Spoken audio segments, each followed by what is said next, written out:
Olá, amigos do canal Aprendendo sobre Mediunidade, sejam bem-vindos a mais um estudo de O Livro dos Espíritos. Continuamos aqui, lá no livro 4, capítulo 1, Penas e Gozos Terrestres. Estamos aqui no subtítulo Perda de Pessoas Amadas. Vejam aqui, meus amigos, que nós estamos aqui, no final, do Livro dos Espíritos, aqui quase acabando, tem menos de 100 perguntas para a gente acabar o livro.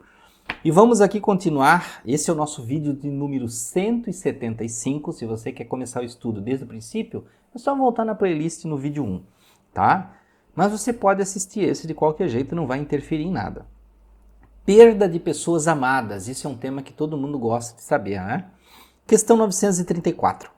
A perda de pessoas que nos são queridas não é uma daquelas que nos causam um desgosto tanto mais legítimo por ser irreparável e independente de nossa vontade? E o Espírito responde: essa causa de desgosto atinge tanto o rico quanto o pobre. É uma prova ou expiação e a lei comum. Mas é uma consolação poder comunicar-vos com vossos amigos pelos meios que tendes, esperando que para isso tenhais outros mais diretos e mais acessíveis aos vossos sentidos, tá? Então vejam que aqui o Espírito de Verdade fala que existe uma consolação, que qualquer pessoa pode perder outra pessoa, tá? Mas nós devemos saber que nós temos agora meios, de se comunicar, formas mais diretas, que é através da doutrina de médiums, na doutrina espírita, tá? Questão 935. Que pensar da opinião das pessoas que olham as comunicações de além-túmulo como uma profanação? E ele responde, até a pergunta dele remete, a questões bíblicas que Moisés proibiu, mas Moisés proibiu porque as pessoas não usavam isso direito lá atrás, E ele responde o seguinte: não pode haver nisso profanação quando há recolhimento e quando a evocação é feita com respeito e decoro.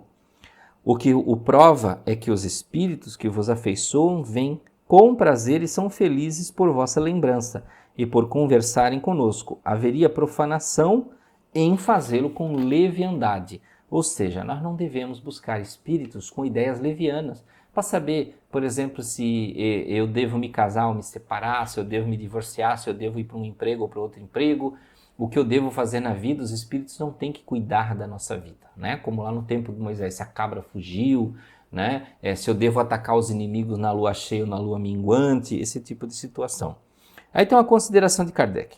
A possibilidade de entrar em comunicação com os espíritos é uma bem doce consolação, visto que ela nos proporciona o meio de conversar com os nossos parentes, os nossos amigos, que deixaram a terra antes de nós. Pela evocação, os aproximamos de nós. Eles estão ao nosso lado, nos ouvem e nos respondem. Não há, por assim dizer, mais separação entre eles e nós. Eles nos ajudam com seus conselhos, nos testemunham sua afeição e o contentamento que experimentam com nossa lembrança. É para nós uma satisfação sabê-los felizes, aprender por eles mesmos os detalhes de sua nova existência e adquirir a certeza, por nossa vez, a eles nos reunir. Então vejam que é, digamos assim, uma bênção nós podermos ter essa oportunidade, sabermos que a gente pode conversar com esses entes queridos. Tá. E por mais que se diga, sempre tem aquele, mas na Bíblia diz, não, na Bíblia diz que tem dons espirituais, que tem pessoas que saem do corpo, como Paulo falava, conheço um homem, que não sei se no corpo ou fora do corpo, que quando eles falam espírito em letra minúscula, é espírito mesmo, tá? Que as pessoas têm capacidade de discernir os espíritos, ou seja, que tem espíritos diferentes, tá?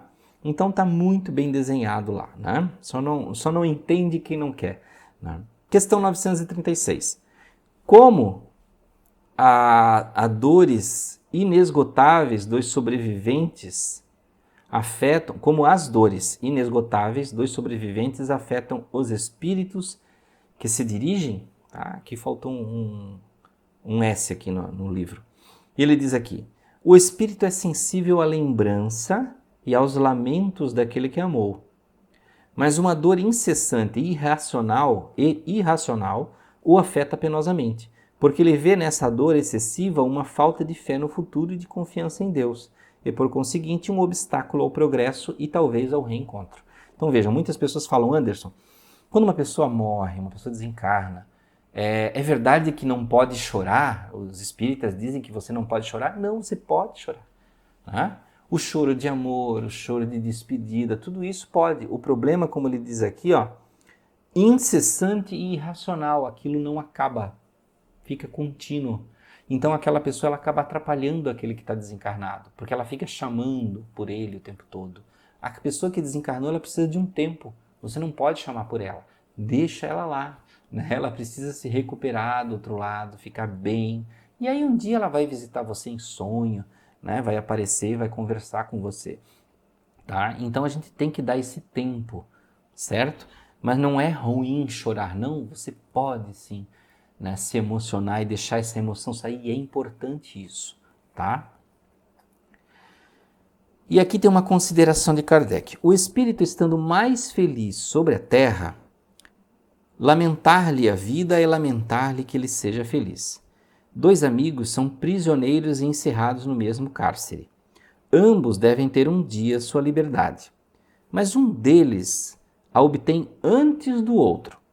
Seria caridoso aquele que fica estar descontente do seu amigo que seja libertado antes dele? Aqui, gente, fazendo uma pausa, Kardec está fazendo uma comparação, porque o mundo perfeito é lá do outro lado, tá? A gente vem aqui para uma experiência, a gente costuma ter a mente programada para pensar o contrário. Aqui é o mundo de verdade e lá do outro lado as pessoas morrem e vão para o outro lado, né? Lá é uma outra coisa, é um anexo. Não, é ao contrário. Para os espíritos, aqui é o cárcere, onde nós estamos encarnados. E quando um espírito desencarna, quando uma pessoa desencarna, morre, vai para o outro lado, para eles é festa. Olha, venceu, acabou a missão dele. Retornou aqui para nós, né? Para ficar no nosso mundo. Para nós aqui é o contrário, né? A pessoa foi embora, né? Então a gente tem que ficar feliz, né? É uma questão de mudança de cultura, gente, que pode demorar muito tempo, tá? E ele continua aqui.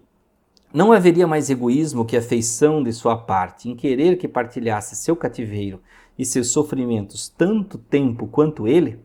Ocorre o mesmo com os dois seres que se amam sobre a terra.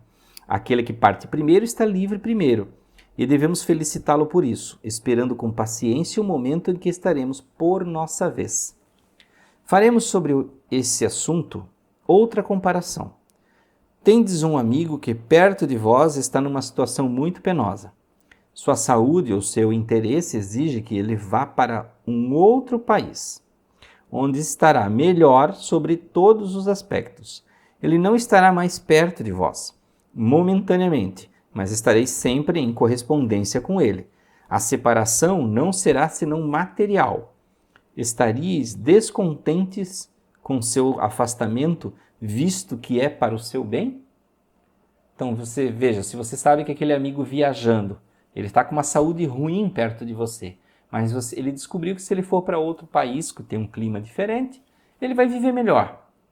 Você, por egoísmo, ia desejar que ele ficasse sofrendo mais do teu lado, né? E às vezes acontece isso, né? No caso de doenças, a pessoa está lá no hospital, já não tem mais condições de se recuperar, sente dores, mas a família não quer que morra.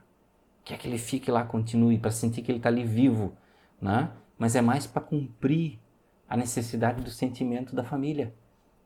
E esquece da necessidade daquele que está sofrendo lá, tá? E ele continua ainda. A doutrina espírita, pelas provas patentes que dá da vida futura, da presença em torno de nós, daqueles que amamos, da continuidade da sua afeição e da sua solicitude pelas relações que nos faculta manter com eles, nos oferece uma suprema consolação. Numa das causas mais legítimas de dor, com o Espiritismo não há mais solidão, mais abandono, porquanto o homem mais isolado tem sempre amigos perto de si, com os quais pode conversar. Suportamos impacientemente as tribulações da vida e elas nos parecem tão intoleráveis que não compreendemos que as possam suportar. Todavia, se a suportarmos com coragem, se houvermos imposto silêncio às nossas murmurações, nós nos felicitaremos quando estivermos fora dessa prisão terrestre, como o paciente que sofre se felicita quando está curado de se ter resignado a um tratamento doloroso. Então veja, meus amigos, que às vezes o nosso egoísmo, o nosso desejo de que aqueles nossos sentimentos sejam satisfeitos, de que a pessoa esteja lá, nós não compreendemos que ela tem um caminho a cumprir. Ah, mas Anderson morreu de assassinato, de acidente, foi repentino. Nós não sabemos do quadro todo.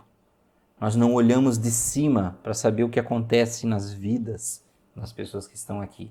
Né? Então quem está lá em cima sabe o que está dentro do programa e o que não está dentro do programa. Né?